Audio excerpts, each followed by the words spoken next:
Waduh, waduh, siang-siang begini ngiler nggak tuh lihat dessert es serut ala Korea yang menggugah lidah, bos?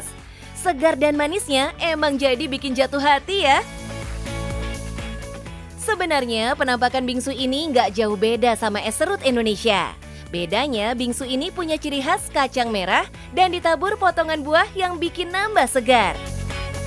Dulunya, bingsu ini cuman ada di acara event kuliner aja, bos. Sekarang udah ada outletnya di Kuningan, Jakarta Selatan. Halo bos, yang di event kita selalu rame, sekarang kita ada toko offline-nya nih. Ya kan? Pengen tahu di mana? Tetap di Cuan, bos.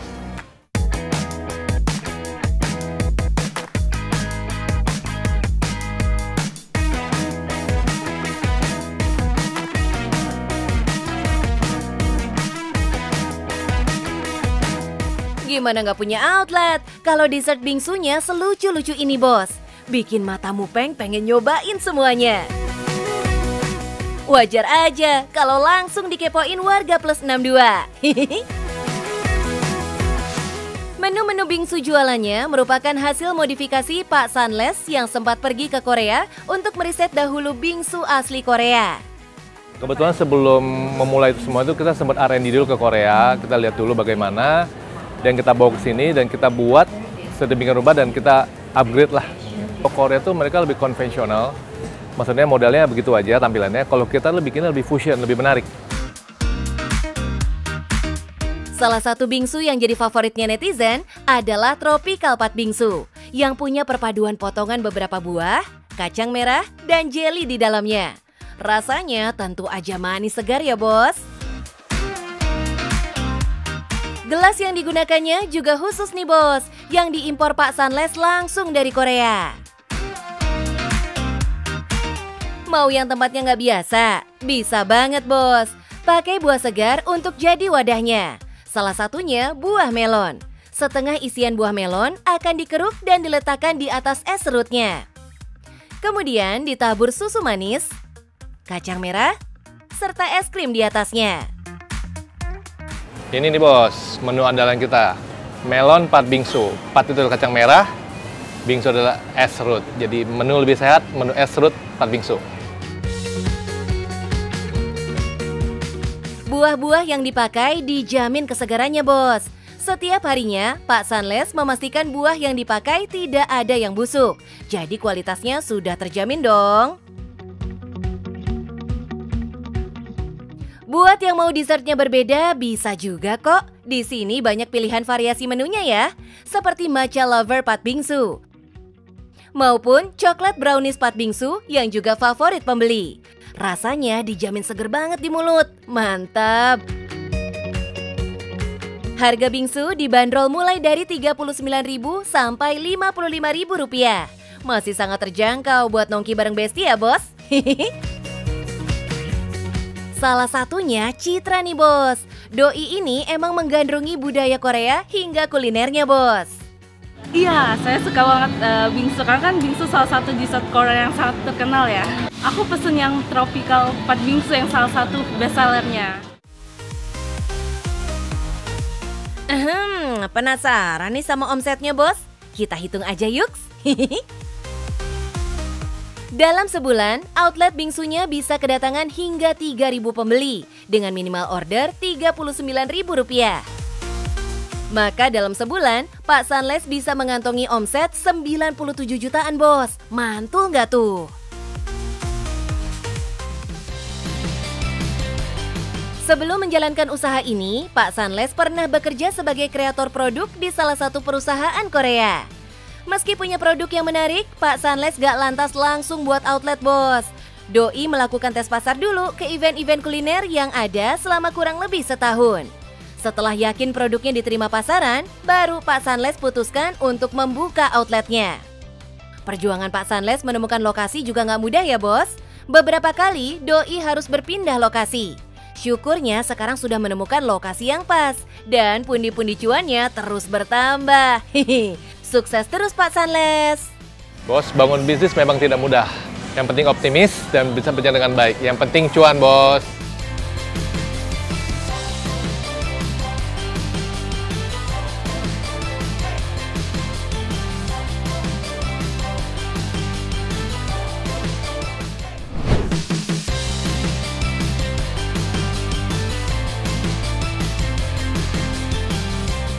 Bos, daripada akhir pekannya cuma touring alias tidur miring, mendingan kita panen buah di kebun yuk.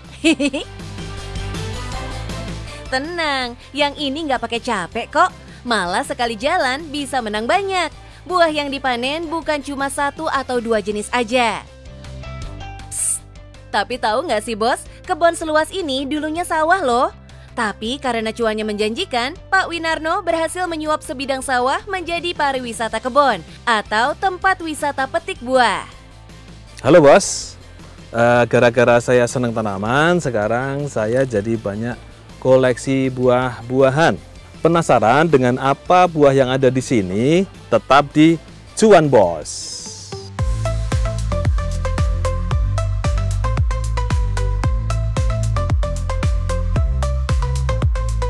Destinasi wisata petik buah ini lokasinya berada di lereng barat Gunung Merapi. Tepatnya di Dusun Sudimoro, Desa Pucang Anom, Kecamatan Serumbung, Magelang, Jawa Tengah. Di atas lahan seluas 1 hektar ini tumbuh berbagai macam buah-buahan bos, seperti kelengkeng, jambu air, anggur, dan buah tropika lainnya. Kebun wisata petik buah ini buka setiap hari ya. Semua pengunjung yang datang bisa langsung icip-icip buahnya nih bos. Nggak usah worry, buahnya bakal habis. Sistemnya jadi kalau di sini itu dibikin rotasi pembuahan. Jadi sebetulnya kayak anggur, kayak kelengkeng, kayak durian itu kan bisa disetting. Jadi untuk pembuahannya seperti anggur ini misalkan ini ada berapa petak atau berapa kolong gitu. Misalkan untuk daerah sini, sebelah sini kita pangkas pembuahan, kemudian sebelah sini sebulan berikutnya, sebelah sana bulan berikutnya. Jadi nanti setiap saat itu akan ada buah. Dengan tiket masuk hanya Rp10.000, para pengunjung bebas berkeliling kebun buahnya. Tapi wajib ditemani sama karyawan yang bertugas ya bos. Dengan cara ini, pengunjung bisa memetik buah yang benar-benar sudah matang di pohonnya. Nggak bakalan salah petik buah ya bos.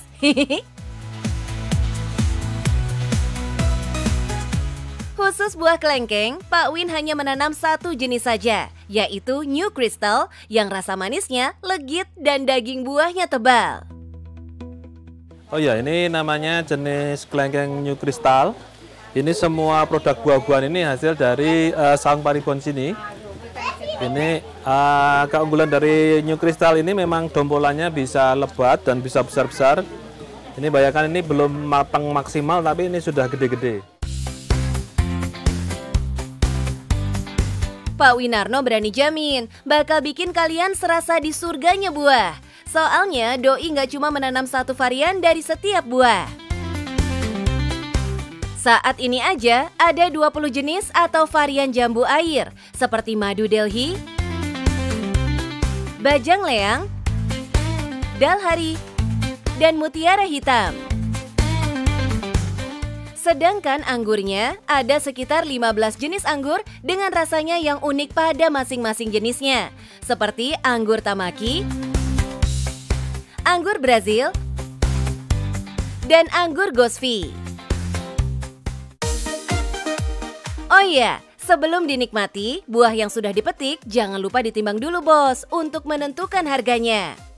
Di balik manisnya buah-buahan ini, ternyata Pak Win punya tantangan tersendiri bos untuk pemeliharaan masing-masing tanaman buah, terutama tanaman jambu air nih. Jambu air itu paling susah. Ya, kalau untuk anggur sama kelengkeng, tapi jambu air itu paling susah. Yaitu dia gampang busuk, gampang kena lalat buah, dan cara membungkusnya kan harus satu dompol. Kalau kelengkeng kan 1 dompol, 1 itu gampang. Udah puas jalan-jalan keliling kebun dan petik buah? Saatnya untuk mengisi perut nih bos. Tenang bos, di sini ada resto yang siap manjain lidah dengan aneka menu makanan dan minuman. Seperti mangut beong atau nila, bakso, sederet cemilan, dan wedang-wedang herbal yang berkhasiat. Harganya nggak bikin kantong bolong bos, mulai 10.000 sampai 30.000-an aja. Alhamdulillah, kini Pak Win mulai menikmati hasil jerih payahnya, Bos. Wisata kebun petik buahnya ramai didatangi pengunjung saat akhir pekan. Bisa sampai puluhan orang loh, mereka datang dari berbagai penjuru Magelang dan kota sekitarnya. Cuan yang terkumpul digunakan Pak Win untuk mengembangkan kebun wisatanya, yang tentu saja bisa mengangkat perekonomian warga di sekitar lokasi kebunnya. Alhamdulillah hasilnya yaitu bisa untuk pengembangan seperti ini. Dulu ini kan bentuknya masih sawah. Alhamdulillah bisa membangun tempat seperti ini. Kemudian juga bisa menambah-nambah tanaman, itu kan suatu cuan sendiri ya. Kemudian alhamdulillah juga bisa menghidupi keluarga dan bisa menyekolahkan anak sampai kuliah, alhamdulillah bisa. Beruntung ya, lingkup pertemanan Pak Win membawa banyak manfaat nih, Bos. Pak Win sering bertemu dengan praktisi pertanian untuk sekedar berbagi ilmu dan informasi. Bahkan, Pak Win dan rekan-rekan satu komunitasnya sering mengadakan pelatihan pertanian, terutama tentang pembibitan anggur, Bos. Mantap! Wah, ini nih yang namanya circle pertemanan yang baik, Bos. Bisa membawa kebaikan untuk usahanya. Kerjasamanya yaitu di bidang pembibitan. Kemudian kita misalkan ada yang mau bikinkan suatu kebun greenhouse, itu kita sudah ada tim ahlinya. Tim ahlinya yaitu ada yang bidang pembuatan greenhouse, kemudian ada yang pembuatan pembuatan bibitnya, kemudian ada yang khusus perawatannya. Dari pengalaman Pak Winarno, kita jadi paham ya, Bos. Apapun usahanya, kalau kita bisa menguasai ilmunya, maka bisa jadi cuan. Sukses terus, Pak Win! Nah, Bos, ternyata pertanian itu sangat menyenangkan, Bos. Apalagi punya teman sesirkel seperti ini. Bisa nambah teman, nambah ilmu, dan nambah cuan, Bos!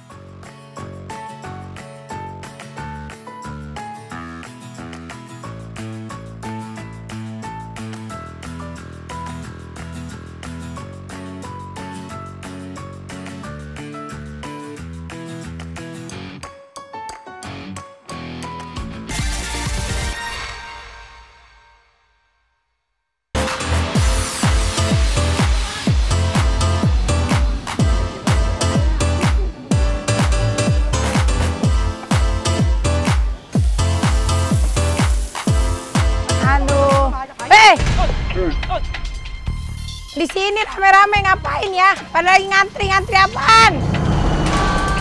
Namanya juga stick po judes, harus siap dijudesin. Tenang, bercanda doang. Aduh, udah siap jantungan. Untungnya cuma bercanda ya, Mpok. Judes ini cuma nama doang, aslinya mah ramah. Ramah orangnya, ramah juga harganya. Bayangin aja, kita bisa makan steak endes cuma seharga 20 ribuan aja, Bos. Makanya nggak heran kan kalau tempat ini viral dan antriannya ampun. Sejak buka sampai tutup, panjang terus barisannya. Plus, walaupun udah berkali-kali pindah lokasi, para pelanggannya pada ngikut kayak pasukan lebah. Sampai per hari bisa habis sekuintal lebih daging steak, Bos. Alamak! Ini stick po judes yang udah berkali-kali pindah, tapi pelanggannya tetap datang. Kalau penasaran, tetap di cuan, Bos.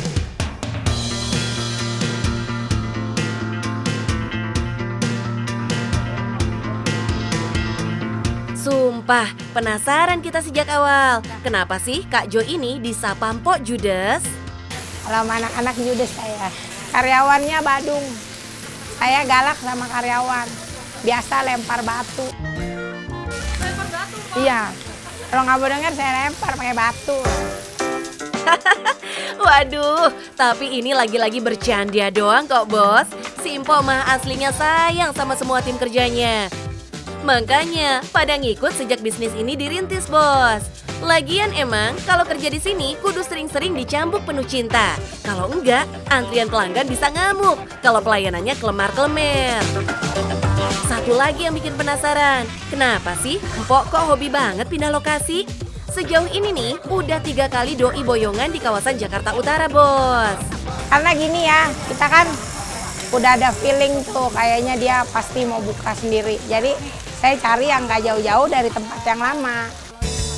Wih, keren juga feelingnya, Mpok. Biar persaingan gak tajam, mending pindah. Apalagi terbukti, pelanggan gak lari. Malah makin pindah, makin dicari. Puji Tuhan, semua promosinya gratis. Dari mulut ke mulut, dari mama dulu. Emang sih, kalau berani pasang harga murah tapi kualitas mewah, pelanggan bakal cinta mati, Bos. Kurang lebih udah dari, aku sih belum terlalu lama juga, kayaknya dari tahun kemarin lah yang masih di sana, dia masih di bengkel. Rasanya sih enak ya menurut saya ya. Saya favorit saya ini, lada hitamnya. Ini berarti udah yang ke 2 atau 3 kalinya sih ke sini, dapat rekomendasi dari teman, terus sekali nyoba memang cocok dan satu harga, yang kedua rasa, terus ya meskipun jauh tapi seru sih kalau misalkan nemu tempat tapi makanannya enak. Gila, semuanya pada ketagihan dan repeat order. Pada nggak kapok walaupun antri. Tapi emang seru sih, waktu kita ngantri bisa sekalian nonton live cooking para juru masak. Sambil ngendusin aroma daging panggang yang ala Mak Jan, bikin perut meronta-ronta minta diisi. Makin ikhlas ngantrinya karena kebayang harga steak ayam yang cuma 20 ribuan, Bos. Kalau pengen steak sapi, tinggal nambah 10 ribu. Jadi gini ya, steak itu kan rata-rata di mana-mana mahal. Ya aku itu pengen memperkenalkan masakan western itu ke seluruh kalangan masyarakat. Supaya semua orang bisa coba. Untung dikit, yang penting senang. Saya senang, yang makan senang.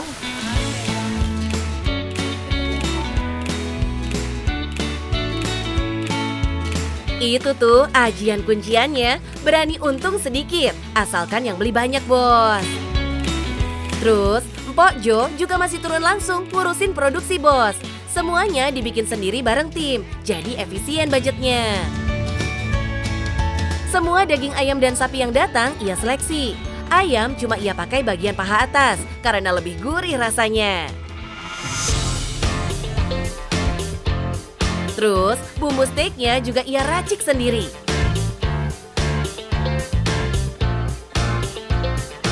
Semua daging ayam kudu dimarinasi antara 3-5 jam, biar bumbu meresap sampai ke dalam.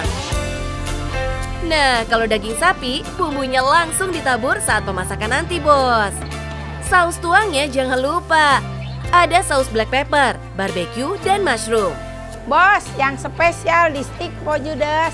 Di sini sausnya racikan Po Judes sendiri. Ayamnya juga, dagingnya juga.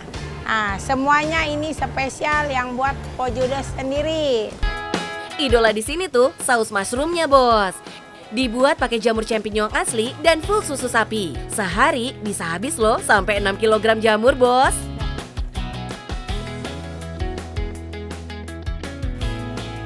Saus black peppernya juga bikin anget badan. Makanya banyak banget yang cinta nih. Si saus yang super tasty ini nih yang bikin steak jadi makin sedap. Apalagi di sini royal banget kalau nuang sausnya. Hihi. Lo ngomong apa sih? Kalau abis makan steak masih ada space di perut, icip semua varian menunya, Bos. Endul semua. Ada spaghetti, zupa sup, sampai salad yang dibanderol cuma 15 ribuan. Duh, happy nggak tuh? Pantes aja, ratusan orang datang jauh-jauh ke sini. Jadi kebayangkan omsetnya per hari? Taruhlah ada 300-an orang datang tiap malam. Terus masing-masing makan steak 20 ribuan. Masuk deh cuan 6 jutaan kira-kira. Kalau sebulan, udah 180 jutaan, Bos. Mantap kali, Mpok. Tapi, di balik viral dan antrian steak ini, ada perjuangan panjang, Bos. Demi tetap bisa menggaji pegawainya di masa sulit, si Mpok sampai jualan ayam goreng dan facial segala. Lucunya, Mpok Jo ini orangnya slow banget, Bos.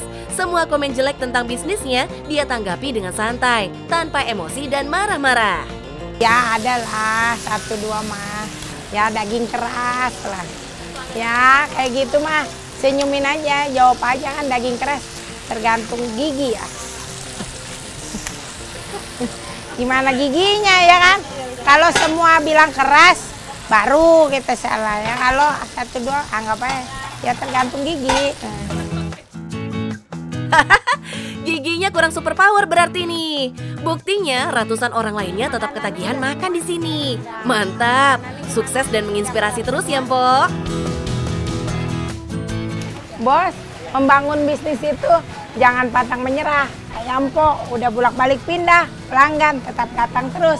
Yang penting cuan, Bos.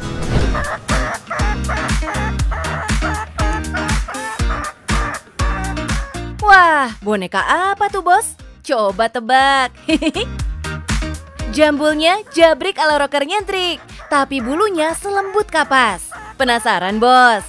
Ini salah satu dari puluhan ayam hias yang ada di peternakan Mas Aditya Permana. Pemuda asal Magelang yang sukses membudidayakan macam-macam unggas sejak masih kuliah. Nggak disangka, hasil dari ternak ayam hiasnya bisa membiayai kuliah doi sampai lulus. Gokil! Halo bos, dari ayam hias saya bisa membiayai kuliah sendiri loh. Keterusan dan jadi bisnis. Nah, ayam hias apa saja yang ada di sini? Tetapi cuan bos.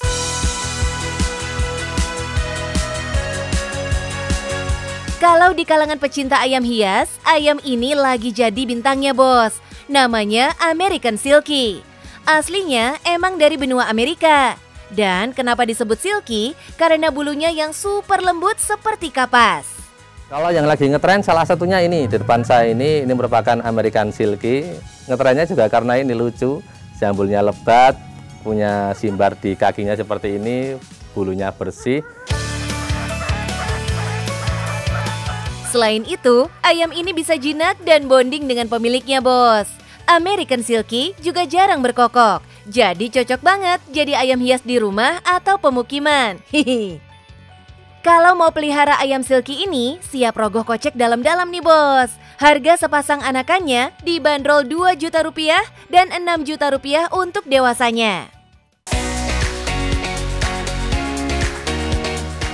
Mau yang lebih menantang? Coba deh pelihara ayam hias Golden Pheasant.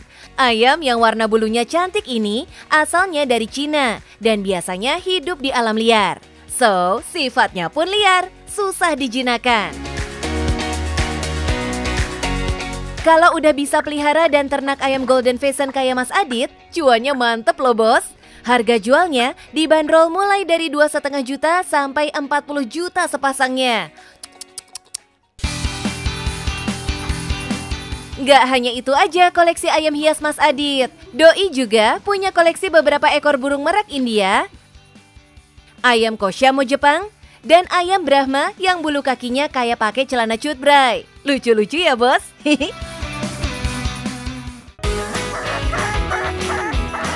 Dalam setahun, ayam hias American Silky bisa bertelur 4-5 kali dengan jumlah 15-20 butir dalam sekali bertelur. Sedangkan ayam Golden Pheasant hanya bertelur setahun sekali bos, dengan jumlah 8-12 butir bos.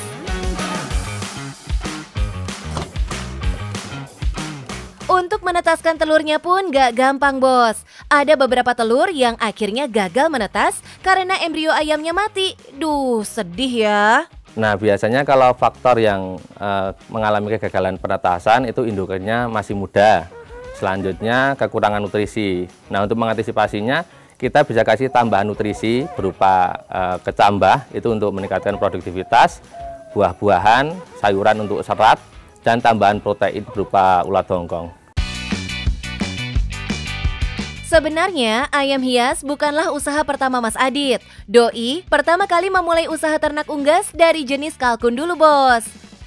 Cara pemasarannya pun doi ganti. Yang awalnya hanya melayani penjualan offline saja, kini lebih banyak aktif di media sosial. Soalnya omset yang didapat bisa berlipat-lipat kali dibanding jualan offline. Dulu bapak saya itu menjual ayam kalkun di pedagang yang keliling, itu jualnya cuma dewasa itu sekitar 100.000 per ekor. Setelah saya jual di online itu kurang lebih sekitar 500.000 per ekor bisa sampai itu kejual itu. Hasil dari penjualan ayam kalkunnya, Doi puter lagi jadi modal untuk menambah koleksi ayam hiasnya. Jadi penasaran ya bos, berapa sih pendapatan bersih dari ternak ayam hiasnya Mas Adit? Rata-rata itu per bulan kirim kurang lebih sekitar 20-30 ekor. Kalau untuk pendapatan ya kurang lebih sekitar 25 juta untuk per bulannya. Wow, itu cuan bersihnya ya bos. Kalau omsetnya bisa lebih dari itu dapatnya. Mantap mas. Ya, sama-sama Mbak.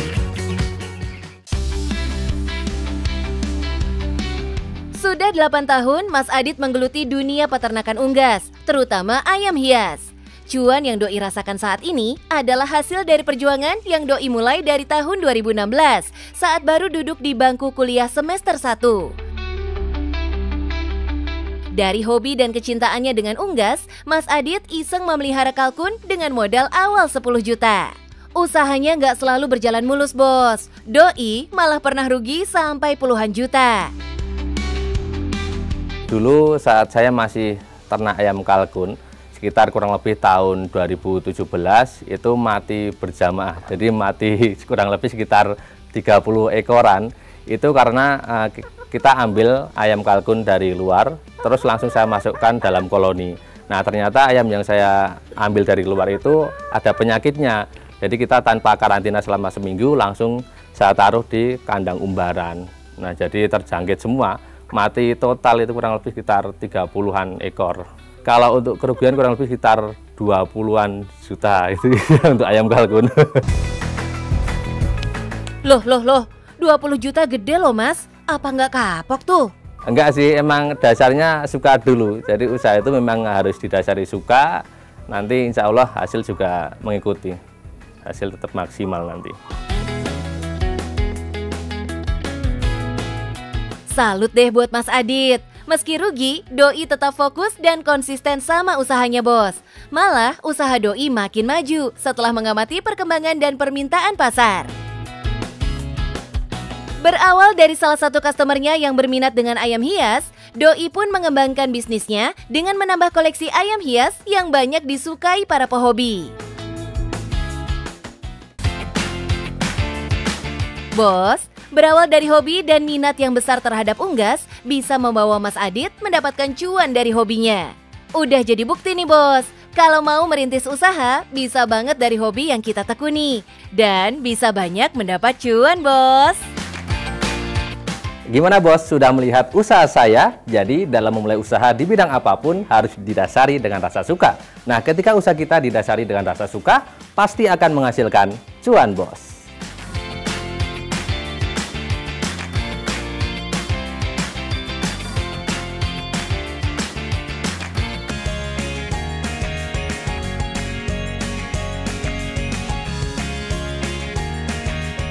Wah, panas-panas begini, emang paling benar deh bos, minum air kelapa. Apalagi kalau mampir ke daerah Rawamangun nih bos. Ada deretan penjual kelapa muda di sini. Salah satunya warung penjual kelapa muda Three Women yang udah lama jualan di sini bos. Wah, panas banget. Wah, ada es kelapa muda tuh. Mas, ya bang, es kelapa mudanya ya. Cariin kelapa yang enak tuh mas, kelapanya yang jangan terlalu tua. Gimana mas, bisnis lancar? Alhamdulillah lancar. Tapi cuma di sini persaingannya kelapa semua, Mister. Wah, pemogen ya? Iya. Jadi kiri kanan pada kelapa semua? Iya, mau ada Mister Cuan nih, gimana supaya bisnis kita lancar terus nih? Pastiin dulu kualitasnya. Saya minta yang muda, jangan kasih yang tua. Nah ini bagus nih. Minta yang muda, bagus nih, muda. Dan ini pertahankan kualitasnya. Yang kedua, servis. Jangan jutek-jutek mas. Kalau nanya, kasih senyum terbaik. Jadi orang senang datang ke sini, ya kan? Nggak takut. Ya, kalau datang duluan mukanya serem jadi nggak berani. Nah yang ketiga, jangan sampai harganya nembak mas. Harus transparan. Kalau perlu dikasih di sini informasi. Kelapa muda harga sekian, kelapa yang merah harganya sekian. Kalau mau tambahin sirup harganya sekian. Jadi customer pas lewat nggak takut dibohongin. Gitu ya, jadi orang bisa lihat, wah ini udah jelas nih, pasti harganya sekian. Nah yang keempat, kalau bisa beda sama yang lain, inovasi. Jadi misalnya di sana nggak jual nih es kelapa yang pakai stroberi misalnya, kasih yang pakai stroberi. Atau ada tambahan topping-topping lainnya, gitu. Nah, yang kedua yang paling penting juga, harus berani cari tambahan lain. Jadi jangan nunggu bola. Keluar cari bola. Di situ kan ada banyak tuh restoran-restoran. Kerjasama sama mereka, tawarin. Mas, nanti kalau Anda kan jualan makanan, minumannya nanti kita bisa drop ya. Gitu loh. Jadi Mas bukan hanya nunggu orang yang datang ke sini jualan, tapi juga bisa ada potensi pendapatan dari B2B, business to business. Tawarin restoran-restoran sekitar sini, kalau mereka mau kelapa muda, Mas yang akan supply. Pakai seragam, Mas. Ini apa nih? Ini Three Women seragam ini sih. Seragamnya? Iya. Nah, kalau seragam harusnya semuanya sama. Kalau masih doang yang sendirian yang pakai kayak gini, yang lain kan berarti nggak seragam. Pakai seragam. Pakai masker, Mas. Kalau bisa pakai sarung tangan. Bajunya, celananya bersih. Jadi orang lihat kan, yang lain jual kelapa muda. Tapi yang pakai seragam sini doang nih. Jadi Masnya punya competitive advantage namanya tuh. Mas punya sesuatu yang lain nggak punya. Iya, gitu lah kira-kira. Ini enak nih, Mas. Terima kasih Mister atas tipsnya ya. Akan kita aplikasikan sama. Siap, mudah-mudahan makin lancar, makin besar. Ya, amin. Kalau bisa sih yang lain rame, Masnya juga rame. Jadi semuanya sama-sama sukses ya. Siap, siap. Siap, saya minum lagi ya Mas. Oh, siap. Makasih.